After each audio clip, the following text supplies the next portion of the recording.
All right, let's start with the big story that we're tracking this hour on WION, which is coming from New York, where China has yet again blocked the listing of Masood Azhar at the United Nations Security Council. And this, of course, is the fourth time that Beijing has blocked the bid to list the Jaish-e-Mohammed chief as a globally recognized terrorist.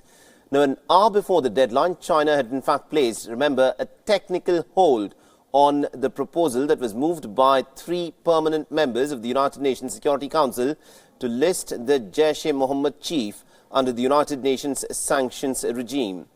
Now, the United Nations Committee makes its decisions by consensus among its members, and the proposal against Azhar had in fact been moved by the United States, the United Kingdom and France after the Jaish-e-Mohammed claimed responsibility for the Pulwama attack that killed 40 Indian security personnel in Kashmir. China, remember, is a veto-wielding permanent member of the Security Council and also an ally of Pakistan, and has blocked India's proposal from being adopted by the Sanctions Committee not once, but now 4 times in just the last 4 years. Now, Pakistan, remember, has been under growing international pressure to crack down on terror networks which operate from its soil. The Pulwama attack led to the most serious escalation between India and Pakistan in years, with India conducting an airstrike on a Jaish-e-Mohammed camp within Pakistan that was followed by an aerial engagement along the line of control. Now, Beijing's latest blocking to list Masood Azhar, of course, raises the question about the apparent upswing in relations with New Delhi after last year's informal summit between Prime Minister Narendra Modi and also President Xi Jinping at Wuhan. Now, India's permanent representative to the United Nations, Syed Akbaruddin, has tweeted cryptically on China's decision, stating that only one big state has held up the listing of Masood Azhar.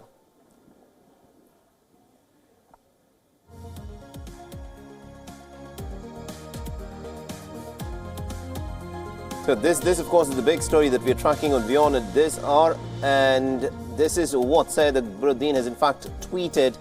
We're grateful to the many states, big and small, who in unprecedented numbers joined as co-sponsors of the effort. And remember, there were 3 members, permanent members of the United Nations Security Council that had backed this proposal to get Masood Azhar listed as a globally recognized terrorist. But this, of course, was vetoed by China. And this was done just an hour before Masood Azhar would have automatically gone on that United Nations prescribed list of global terrorists. And to add more perspective on this, we are joined in by my colleague Siddhant Sibal, who's joining us live from New Delhi. Good morning to you, Siddhant.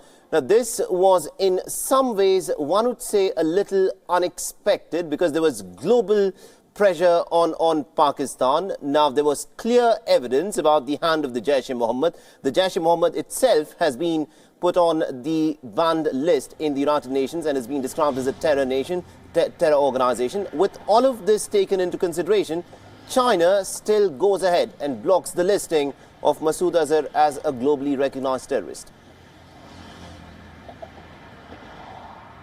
Well, in the backdrop of the Wuhan summit and the bonhomie between India-China relationship and the pressure, of course, growing on Pakistan as well as on Beijing on not to support Pakistan on the issue of terrorism, it was expected that Beijing might change its stance this time around, but Beijing continued to not only block Masood Azhar but also support Pakistan in that blocking by and large sending a message to New Delhi. And of course, today there is disappointment here in New Delhi regarding Chinese action at the United Nations Security Council, the 1267 committee. And now, of course, the geopolitics is clear that when it comes to friends and allies, it's India and Washington and Beijing and Islamabad. And Beijing will continue to back Islamabad primarily because of the economic considerations. Remember, the China-Pakistan economic corridor passes through Pakistan and provides this vital connectivity not only to the Indian Ocean but also to West Asia. And in return, Pakistan also does not speak on the atrocities China is doing on the minorities, especially on the Uyghur minorities in its western provinces. Pakistan clearly silent on the entire issue. It's kind of a win-win game both of the countries are doing, but for China, which is a growing power, a country which is seen as not only a growing power, the second largest economy on this planet, what China is doing will be seen as petty politics also, even though it's part of the Chinese game plan to make sure that India's rise is somehow scuttled on the world stage. But by and large, if China faces in future any terror attack with linkages in Pakistan, it might feel isolation, because right now it is clearly not backing on the delisting of Masood Azhar. Absolutely indeed, Siddhant. Do continue to stay on with us. Meanwhile, in the studio, I'm also joined by Ambassador Parthasarathy. Sir, thank you very much indeed for joining us on this broadcast and beyond. Now, let me begin by asking you this. This, in many ways, will be seen as a betrayal by China because, over the last few days, in the aftermath of the Pulwama attack, there was global pressure. China had also been making certain ambiguous noises. One was expecting that this time round, China might actually change its behavior. But, when it comes to actually voting at the United Nations Security Council, it still used its veto. Leopard does not change its spots. I think it was immature to assume that China will change a long-standing policy. I don't mind, because this really, what has happened is India's biggest victory in the UN Security Council since our independence. I recall the days when I was in Moscow during the 71 conflict, and we were being outvoted 13-2, right, with the Soviet Union and Poland backing us. Absolutely. This time we got 14 out of the 15 members on our side. 13 members co-sponsored the resolution, which is unprecedented. 13 out of 15 members. It proved one thing, that in supporting terrorism, China is demeaning its status as a great power. I think those are very strong words. Yes, and I stand by this, and I'd particularly like to pay tribute to our ambassador to the UN, Syed Akbaruddin. We were together during Kargil in Pakistan, so it's a matter of personal pride also to me, because he did a splendid job in mobilizing these priorities. And now we are having this silly controversy in India as to whether this was the right thing and we went wrong. For God's sake, never since independence in the UN Security Council have we got such an endorsement. And look, China is not going to change in a hurry. Pakistan is an instrument of China's policy of low-cost containment of India. Pakistan's nuclear weapons, their missiles, even those aircraft which came across in the air battle recently were Chinese. Some of them were Chinese. JF-17s. They are now going to equip their navy. Most important, they are setting up a huge base where there will be a couple of 100,000 Chinese living on the Arabian Sea. So in Gwadar. So I think we should be very, very clear of this. We have got mobilized international support and obtained international support on the way which we have never done before. And we will take it up with China. Are they going to do the same thing in the financial action? It's interesting when you say that we'll take it up to China, because India's response post-China vetoing this proposal has been a very interesting one. And let's take a look at that, where India's reaction to the blockade has not mentioned any names. It has not even mentioned the name of China. Now, the Ministry of External Affairs issued a statement in the immediate aftermath after the proposal was vetoed, stating, and I quote here, "They're disappointed by the outcome and that this move has prevented action by the international community to designate Masood Azhar as a terrorist." Now, the ministry has also stated that they will continue to pursue all available avenues to ensure that terrorist leaders who are involved in heinous attacks such as Pulwama are brought to justice. In 2017 as well, India had indirectly identified China as the UNSC member responsible for blocking the consensus on listing Masood Azhar.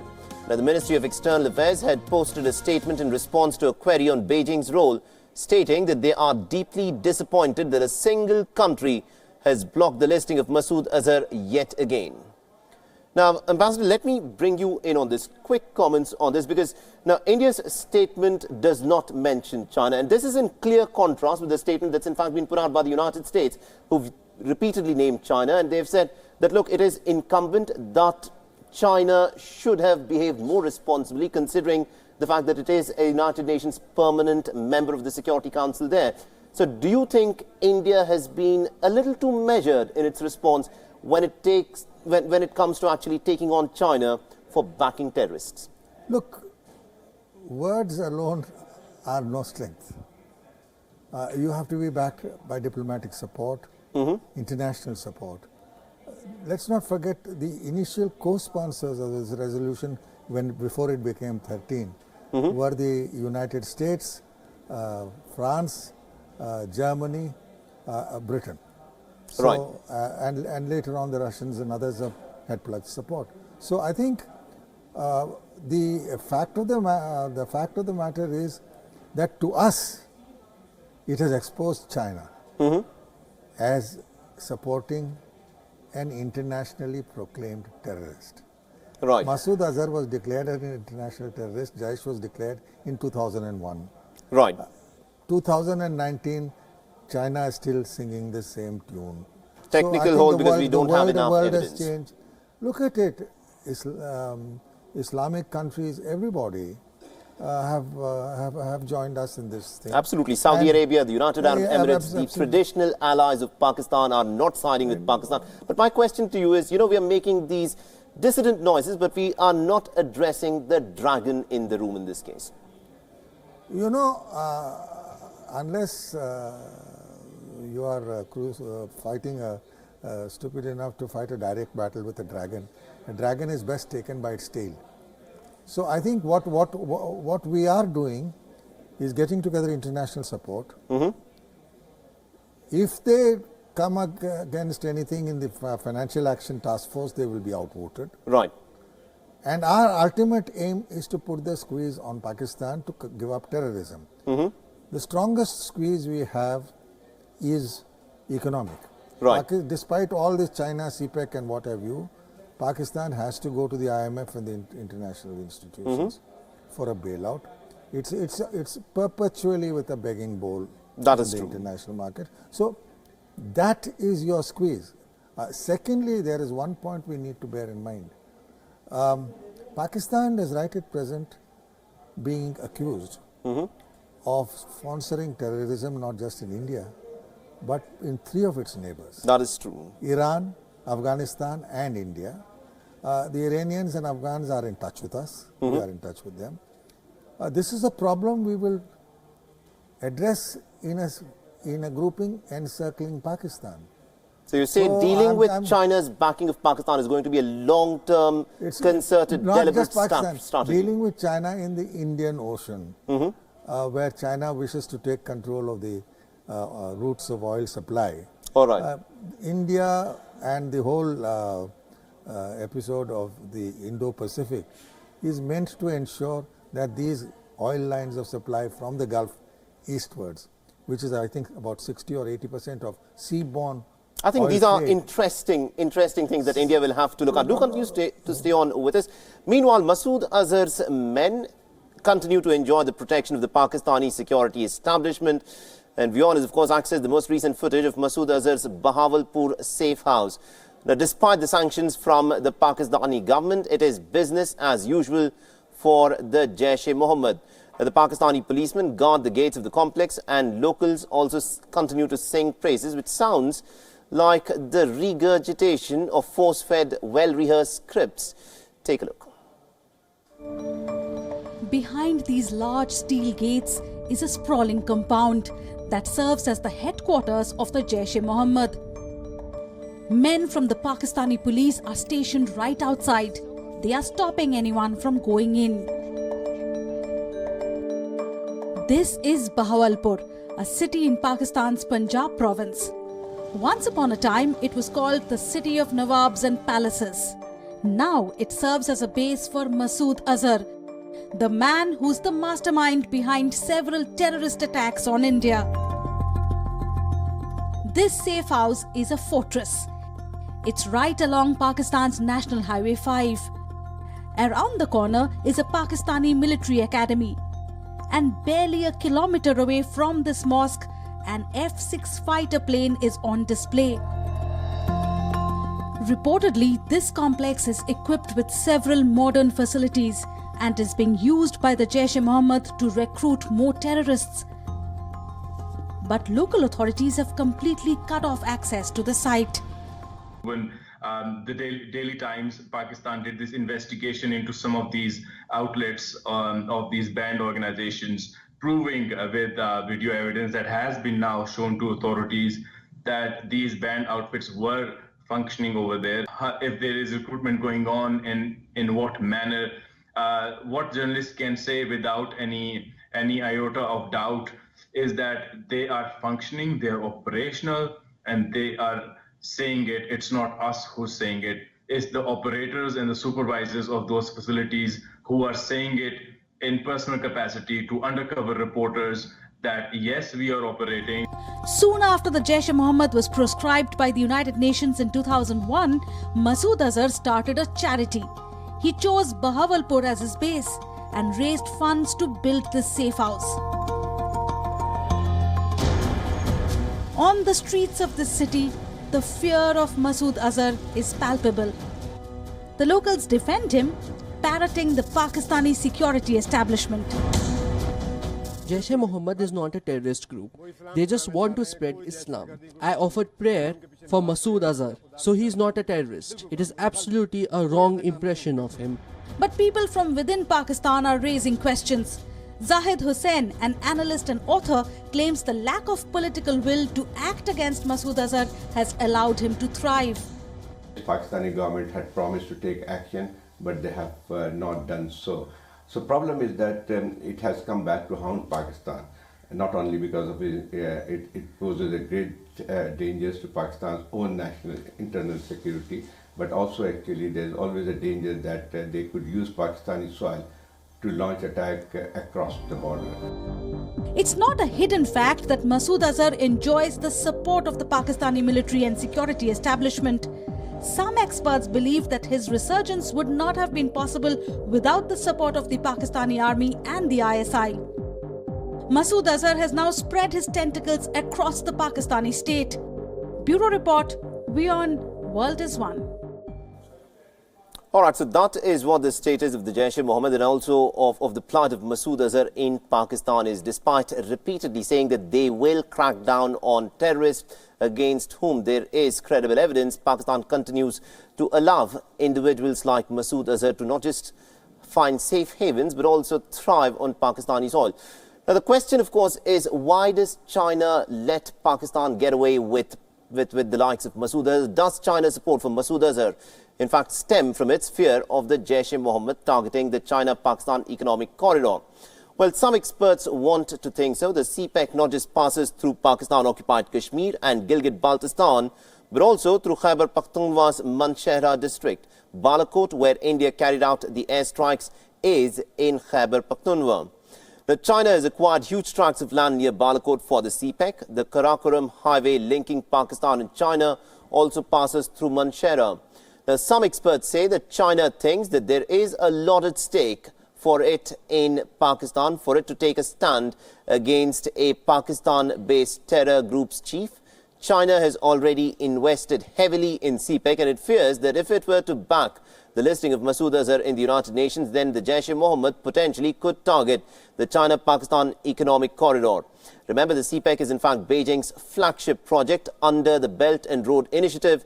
Now, there are at least about 10,000 Chinese nationals working on various CPEC-related projects, and there are several power projects and also ancillary structures that are being built under the CPEC, and China does not want any trouble there.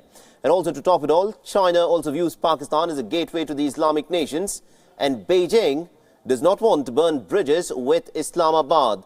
But whatever be the reason behind China's support for the Jaish chief as a global powerhouse, China has failed diplomatically and morally in standing with the rest of the world, in taking a stand against terror and in helping India in its fight against terror. So this of course, is the view that's being put forth, that it is possible that China is a little scared that its infrastructure in Pakistan could be targeted if it had backed the listing of Masood Azhar at the United Nations Security Council.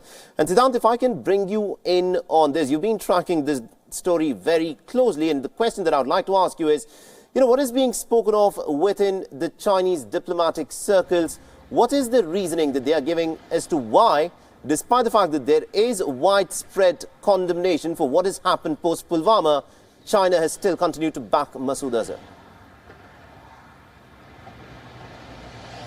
Well, in fact, Beijing is not giving any reason on that. We have seen statements after statements since Pulwama. Yes, they have condemned the Pulwama terror attack. That's the only thing they have done. Other than that, on Masood Azhar, they have been consistently saying these words. They are saying that we need discussion, we need dialogue, and through dialogue only a resolution will come, which is kind of diplomatic usage of word. And of course, clearly saying that we will be backing, when it comes to the South Asian neighbors, we will be backing Pakistan. And that is very evident primarily because of the economic considerations and of course all-weather ties between Beijing and Islamabad, and that is why we have seen the actions taken by Beijing. But when it comes to official statements or official reactions, the Chinese are never keen to talk to media, whether it's here in Delhi or whether it's in Beijing. We saw just a few days ago the foreign minister of China did his annual briefing, in which there was of course questions being asked. Questions, of course, they're already listed which questions to be asked. And from India, there was only one question from PTI news agency, and no question was taken on Masood Azhar, clearly showing that China obviously regulates media, but also not keen to come out and give the reason or rationale behind it blocking Masood Azhar as an international terrorist, which of course is an embarrassment for Beijing itself. Absolutely, indeed. It is an embarrassment for Beijing itself, and it is something that Beijing will have to, in fact, come forth and explain as to why it still has backed Masood Azhar and did not allow him to be put on the globally recognized terror list. But, Ambassador, let me, bring you in on this, because the fact of the matter is, a lot of questions will, of course, be raised on why China has done this. It's been described as a betrayal. Now, one of the things that you said was that China wants to use Pakistan as a balancing force against India. But is it also true that China also fears for the investments that it has made in the CPEC?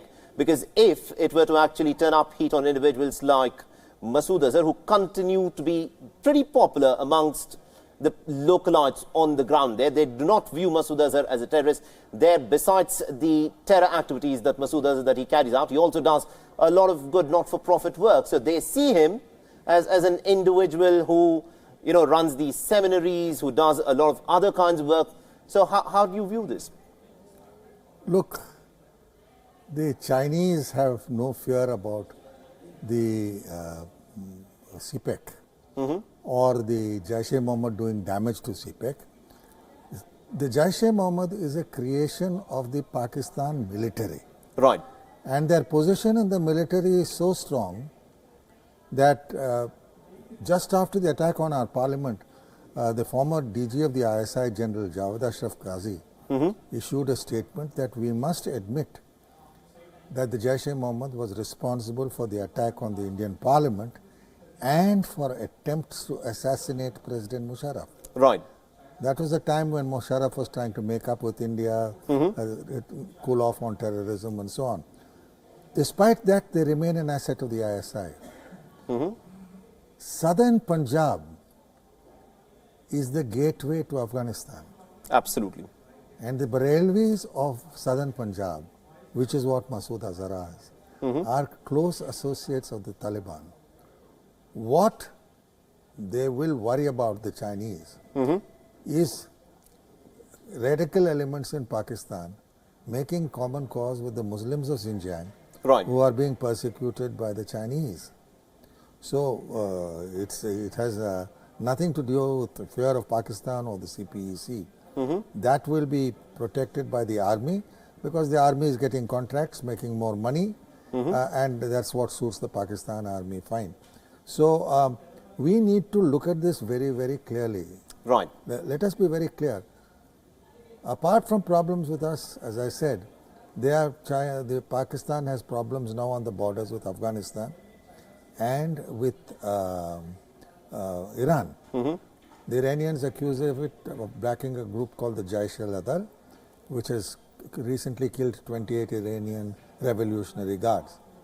Both Presidents Karzai and President Ghani have openly and continue to attack Pakistan for sponsoring extremist elements in the Taliban.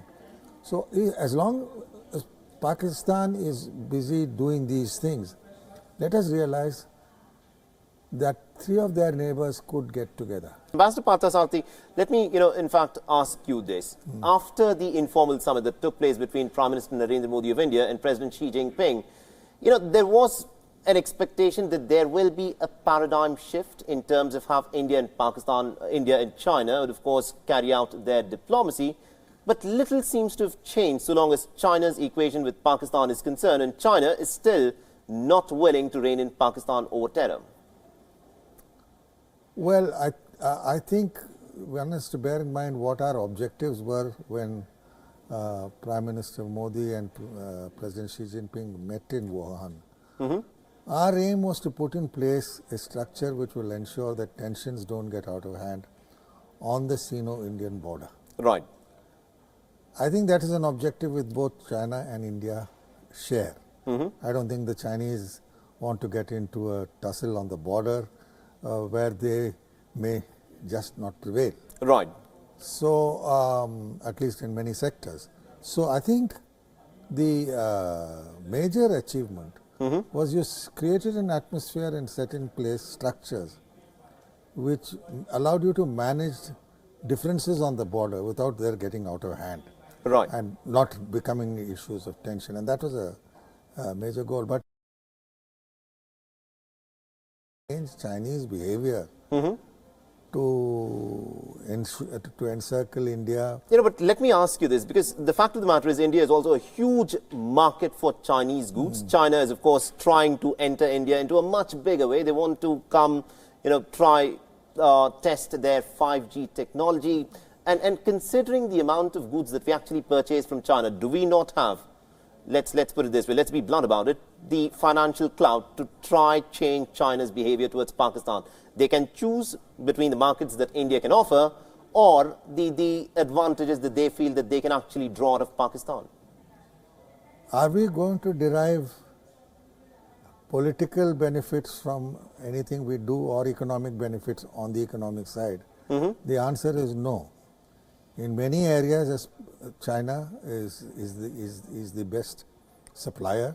Its goods are competitive, and there is we insist on make in India on everything from communication equipment to textile products. So there is benefit for both in this trade. Okay. We should be more selective about what we come, and we should insist on very clear transfer of technology. And in some years, we've allowed just too many Chinese workers into India, and we have surplus workers here. That should cease. So I entirely agree, believe that the economic interaction with China has to continue, but maintained in a way that it is mutually beneficial and it does not the Chinese take away everything. And I think by and large, we are proceeding in that direction. But does that halt China's appetite to surround us with unfriendly governments? No, my question was, can that not be used as a leverage to try to change China's behavior in its support to Pakistan? Marginally. I mean, we are talking, do you want to sort of hurt your face by trying to act smart? I think the answer is no. Because trade is and investments are mutually beneficial. You can regulate it. Right. You can see to it they don't get undue trade favors. You can keep investments only to essentials and high-tech transfers. Those are things you can do. But nothing substantial flows, or it does not hurt China enough. $20 billion here or here, there, for a country which has trillions of dollars of foreign exchange reserves means nothing. So also let us recognize that there is an economic asymmetry. China is a much stronger and more productive economy. It will take time for us to attain their growth rates. It may take a decade or two. Finally, in the area of defense production, they've done very well. Right. So I think you have to be realistic. You have to balance Chinese power. To balance Chinese power, you need to work with countries like Japan, Vietnam, Indonesia, which share your objectives in this region. And we are doing that, but we do it very haphazardly. For example, Vietnam has been asking us for missile systems, or the BrahMos cruise missile for 10 or 12 years. but we run scared of providing it. I mean, we also have to show. I think India should exercise its projection of power in China's backyard, and that is perhaps what will keep the Chinese dragon on its toes. And there is an aversion to sections of our establishment. Okay. But I think it's time that section. But do you think that could have been done under this present establishment, which has shown a new vigor, at least in trying to assert its presence, if not dominance, then at least its presence in the region? Even this government was ambivalent on this issue of facing off with China by backing countries on its backyard. Right. I think the time has come to give that up. I think that is, of course, some serious food for thought for our people in the establishment to consider, what China considers its backyard. The Indo-China region is something that India should, of course, be looking at very closely. And also, India's Foreign Affairs Minister Sushma Swaraj has challenged the Pakistani Prime Minister Imran Khan to hand over the Jaish-e-Mohammed chief Masood Azhar to India if he is indeed serious about having peace in the region. Now, speaking at a conference, Sushma Swaraj said that if Imran Khan is such a big statesman and wants to have good ties with India, then he should just hand over Masood Azhar to India. Listen. Pakistan के बारे में Indian perspective को ढंग से समझ लीजिए. ये जो हमारे यहाँ आवाज शुरू हो जाती है ना, इमरान खान बहुत बड़े स्टेट्समैन हैं, इमरान खान बहुत उदारता दिखा रहे हैं, वो तो पीस चाहते हैं. मैं कहना चाहती हूँ, अगर इमरान खान इतने उदार हैं तो दे देना मसूद अजहर को, हमें देख लेंगे हम उनकी उदारता, दे दें मसूद अजहर को. All right, so that is what Sushma Swaraj had to say. Now, she also went on to say that India cannot have dialogue with Pakistan unless the neighbouring country acts against terror outfits. Now, she further said that India can in fact have a good relationship with Pakistan if it were to take action against terror groups on its soil. She has stated that Pakistan needs to control the ISI and also its army, who are bent on destroying the bilateral relationship time and again. Now, the remarks come in the backdrop of China blocking India's bid at the United Nations Security Council for the fourth time to target the Jaish-e-Mohammed chief Masood Azhar, being listed as a global terrorist by putting a technical hold on the proposal. Let's now go back to our coverage of what has happened in the aftermath of China, in fact, putting a technical hold on Masood Azhar being listed as a globally recognized terrorist. Now, the United States has slammed China for blocking the listing of Masood Azhar. The United States has in fact issued a statement, and I quote here, Pakistan has quite often depended on China to protect it from the listing of Pakistan-based terror groups and individuals in the United Nations 1267 Sanctions Committee.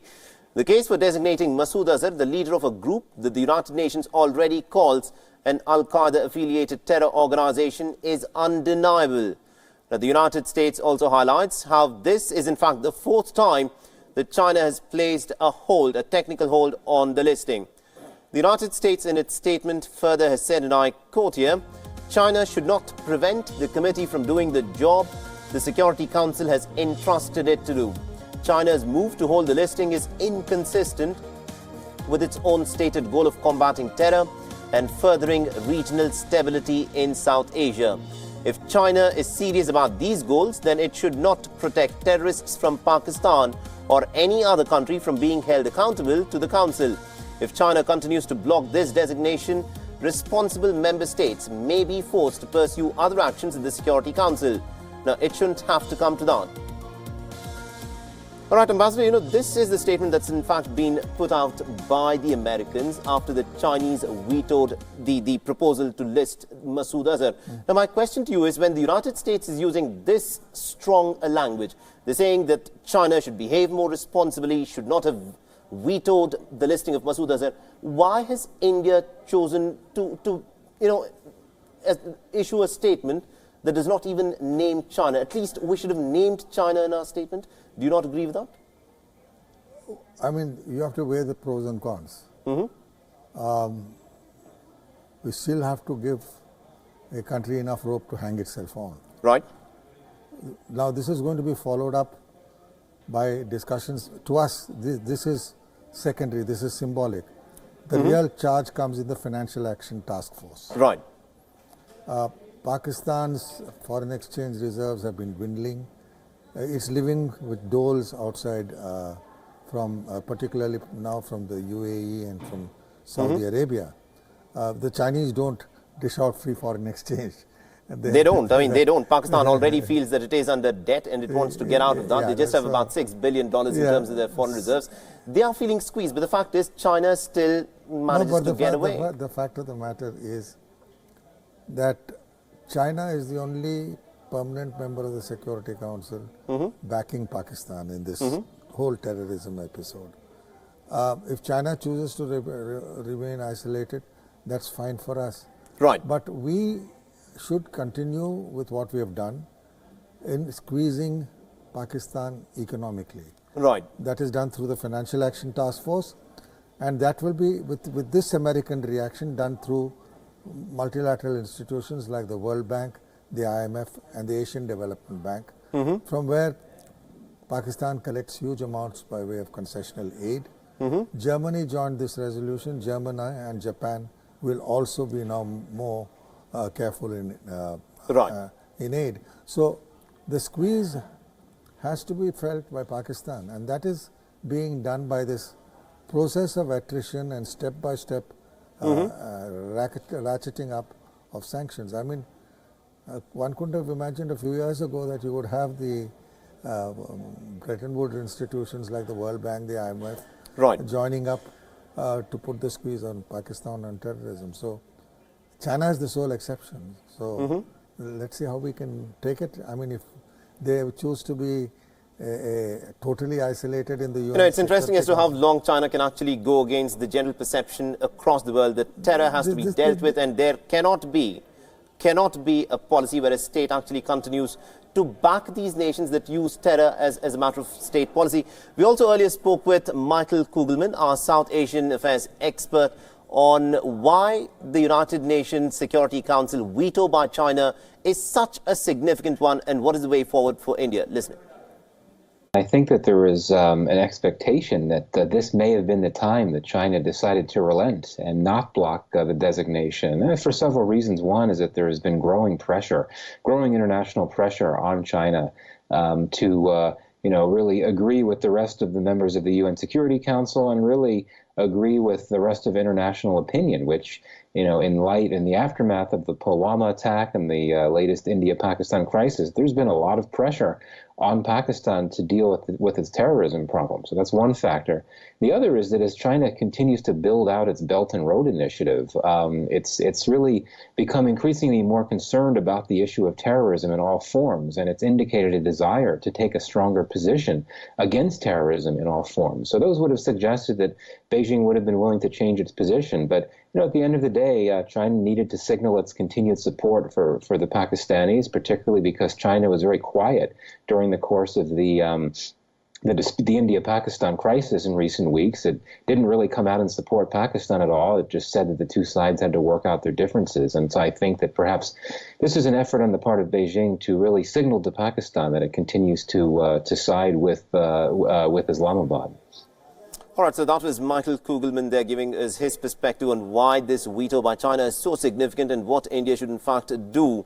And this, remember, is of course the fourth time that China has put a hold on a proposal to list Masood Azhar with the 1267 Sanctions Committee as a designated global terrorist since 2010. For several years now, India has in fact been stepping up the heat on the terror outfit Jaish-e-Mohammed as well as its chief. In 2009, India had moved a proposal at the United Nations to designate the Jaish chief Masood Azhar as a global terrorist.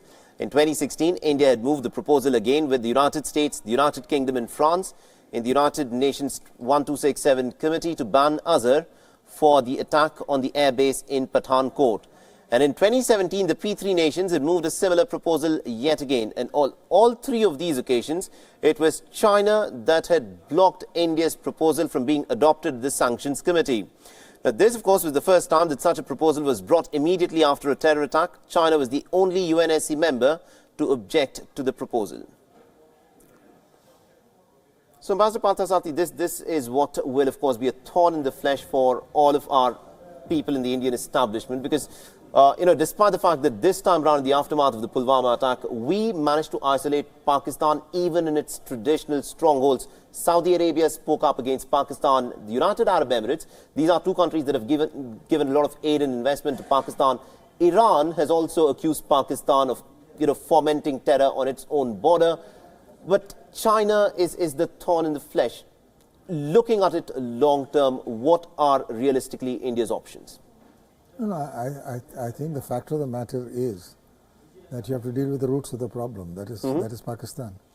And as I said, they have not been very wise with relations with any of their neighbors. They have been accused of sponsoring terrorism in 3 neighbors, Iran, Afghanistan and India. And therefore, they should be prepared for the 3 working in tandem. And I also want to draw your attention to what Sushma Swaraj said, because, you know, in the aftermath of the Pulwama attack, it was not just a terror attack, it was also, you know, some have described a kind of a propaganda offensive that Pakistan tried to play against India, and some seem to have fallen for that propaganda. Imran Khan in the international media was hailed as a statesman, someone who was more interested in peace, but if you look at it, his actions, you know, he may have said the right things, but he hasn't necessarily done the right things. So there's a lot of difference between what he said and what he did. Will Pakistan, under Imran Khan, take action against Masood Azhar? I've known the Sharif family for a long time. You talk to that family, they will give you full details of how Imran Khan was a tool of the army to destabilize the Sharif, elected government of Nawaz Sharif. So, Imran is a creature of the military. Absolutely. And he will go precisely by what the military says. I mean, we should not have these illusions, you know, that, he's a nice looking guy, he was a great cricketer. You know, but that plays in his favor. He's a nice looking guy, he's very eloquent, he speaks well, he's respected around internationally. And now when it comes diplomatically, you know, some in the international media seem to have fallen for his very smooth talking, but there is a lot of difference between what he says and what he's actually done on the ground, because the Jaish chief still continues to roam around, pretty much as normal. He said that there's a crackdown on these terrorists, but in concrete terms, little action on the ground against these terror-fomenting individuals. He doesn't have the power. That's controlled by the army. Let us be real. The Prime Minister of Pakistan is a notional leader. Even the China-Pakistan economic corridor we were talking about, security is provided by the army, and they intend to have their company, the Frontier Works organization, to make money from the building contracts, which the Pakistanis get. So, look, the army in Pakistan is a state within a state. Absolutely. And this despite the fact that this is the army that lost half the country by its persecution of the Bangladeshis. Now what has happened? Bangladesh today has better economic growth and is more prosperous than Pakistan. You know, I think this is a discussion that we should continue to have, Ambassador Parthasarathy, but unfortunately we are completely out of time.